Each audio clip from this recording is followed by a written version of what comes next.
Hey guys and gals, it's your buddy Drew with Living History's Mysteries and Ferocious Feline Productions.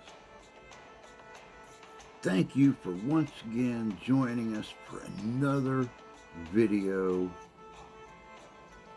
on the history and culture of the Norse people.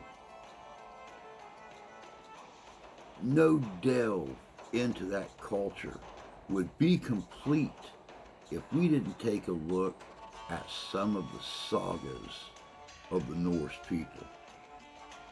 Except this time, we're going to take a look at some of the sagas of the mythology of the Norse people. We're going to take a look at the top 5 mythological sagas of the Viking culture. Some pretty interesting stuff here. Pretty interesting indeed. Check this out. This is good.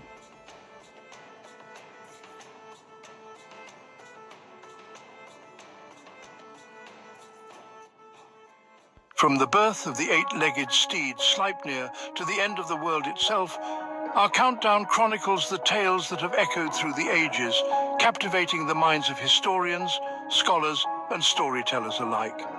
Together, we'll continue to unravel the rich tapestry of myths that have shaped our world. So, dear listener, prepare to voyage back in time as we delve into the top 5 epic Viking myths. Commencing our journey at number 5, we delve into the remarkable saga of the birth of Sleipnir. In the rich tapestry of Viking mythology, few creatures are as extraordinary as Sleipnir, the eight-legged steed of Odin the All-Father. This magnificent horse, unlike any other in the realms of myth and reality, was born of an unlikely union, a tale as peculiar as it is fascinating. The saga begins with the cunning trickster god, Loki. In an attempt to save the gods of Asgard a hefty sum of gold, Loki made a daring gamble with a stonemason, betting that he couldn't complete the fortification of Asgard's walls in a single winter. The stakes were high: the sun, the moon, and even the hand of the beautiful goddess Freya. But Loki had underestimated the mason's skill and his powerful stallion Svadilfari. As the deadline drew near, it looked as though Loki would lose his wager. In desperation, he transformed into a mare, luring Svadilfari away and sabotaging the mason's work. This peculiar distraction resulted in the birth of Sleipnir, an eight-legged horse, swift and strong, who Loki later gifted to Odin. In Viking mythology, Sleipnir symbolizes more than just an unusual steed. His 8 legs represent the 8 points of the compass, embodying Odin's dominion over the whole world. He's also a creature of transition, able to travel between the worlds of the living and the dead, reflecting the Vikings' belief in the interconnectedness of all things. Moreover, Sleipnir's tale is a testament to Loki's cunning, showcasing his ability to outwit and manipulate to achieve his ends. Yet it also serves as a warning of the unpredictable consequences of deceit, a lesson that even the gods themselves are not immune to.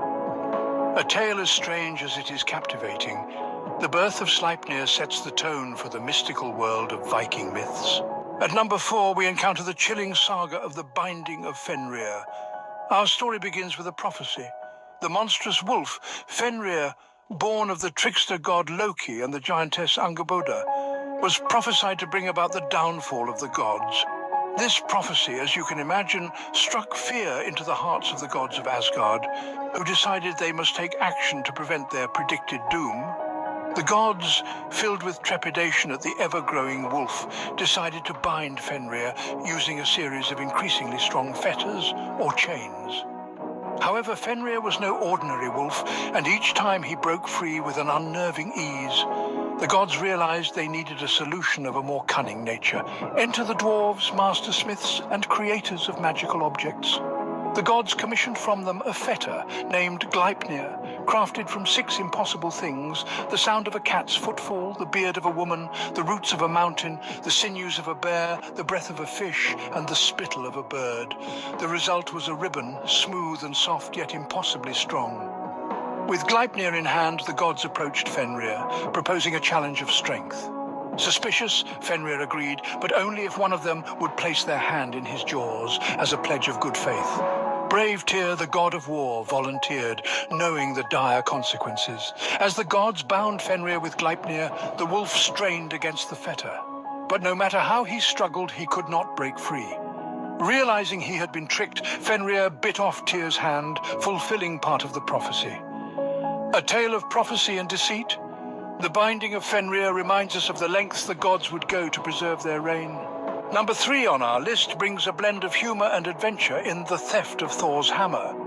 In the realm of Norse mythology, the hammer of Thor Mjolnir is a symbol of power and a formidable weapon against the enemies of the Aesir gods.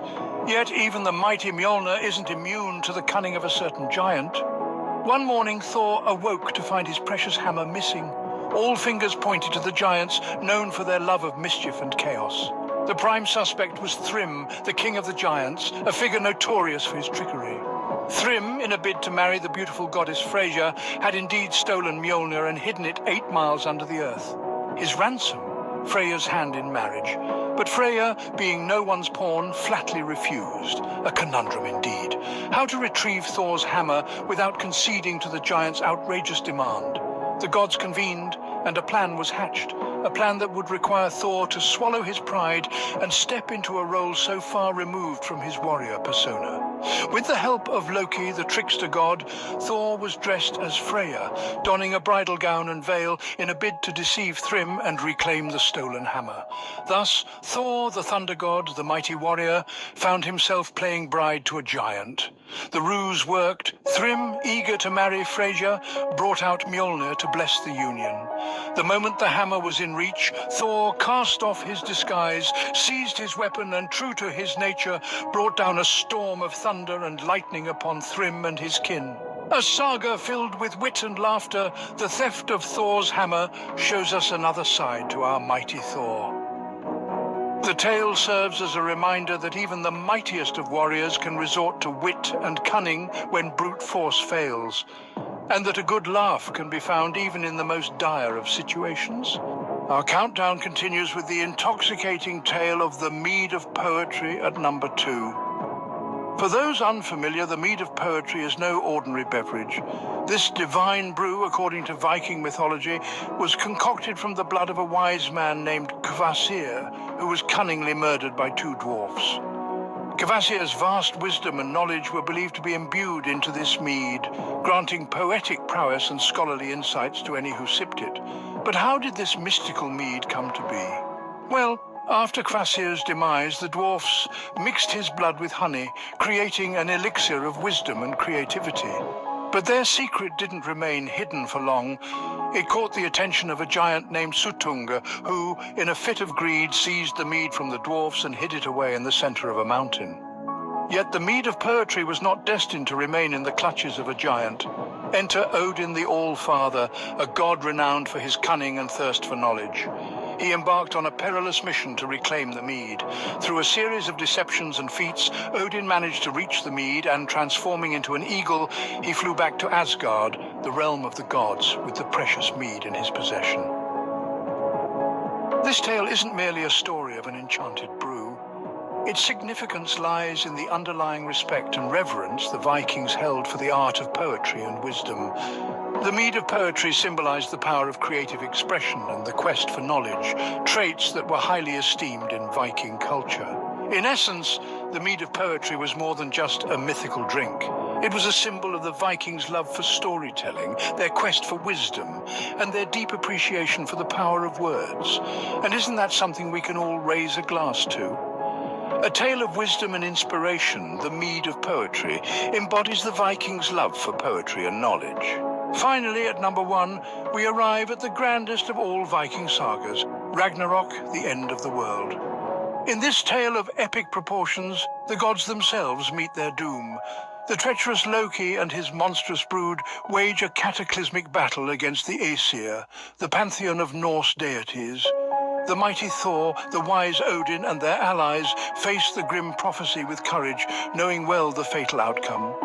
The world is engulfed in chaos, the sun turns black, and the earth sinks into the sea. However, from this apocalyptic wreckage, a new world emerges, pristine and reborn. The survivors, both gods and humans, find themselves in a rejuvenated realm, ready to begin the cycle anew.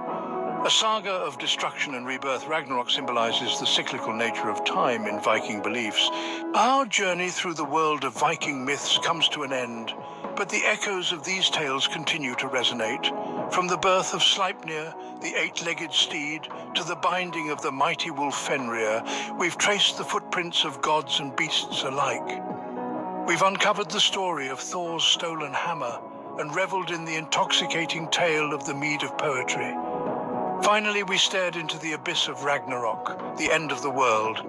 Each of these sagas, brimming with bravado, magic, and wisdom, remains a vibrant thread in the rich tapestry of Viking culture.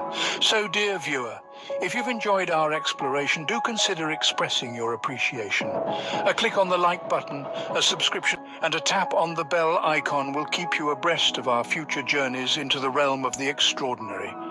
Thank you for joining us on this voyage through time.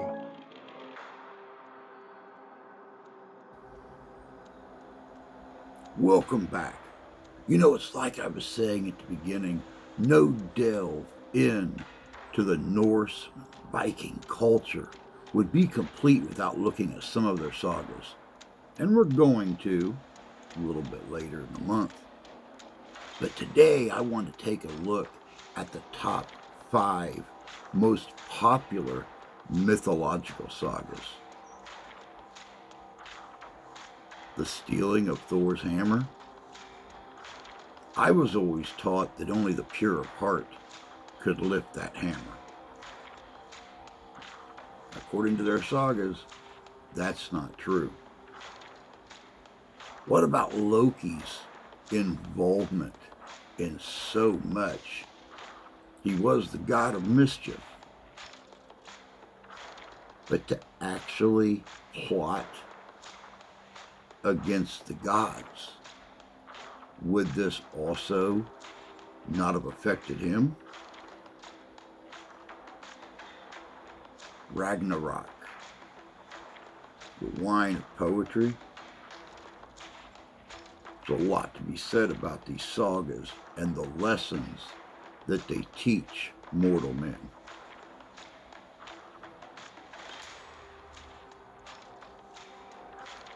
I'm almost at a loss for words on some of these. Don't forget, on the 17th and 18th of this month, if you're in the Michiana area, I will be going back for my 6th year as head of security for the Niles Renaissance Fair. In the 6 years that I have been involved in this group, I have seen this thing have to move to a new park. It's gotten so big. I have seen acts from all over the country, performers, vendors, merchants, food. Lots to be said about a 3-pound turkey leg. Not to mention, my God, this thing's wonderful. So if you're in the Michiana area, or you feel like packing the family up and going to someplace really unique and cool, May 17th and 18th, 2025 at Plym Park in Niles, Michigan.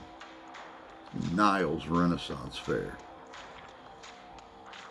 And stop by and see me right up next to the Queen's Tent on the hill overlooking the whole fair. It's a nice way to spend the day, or even 2. Until next time, take care of yourselves. Take care of each other. God bless you. God love you. We do. And we'll see you out there.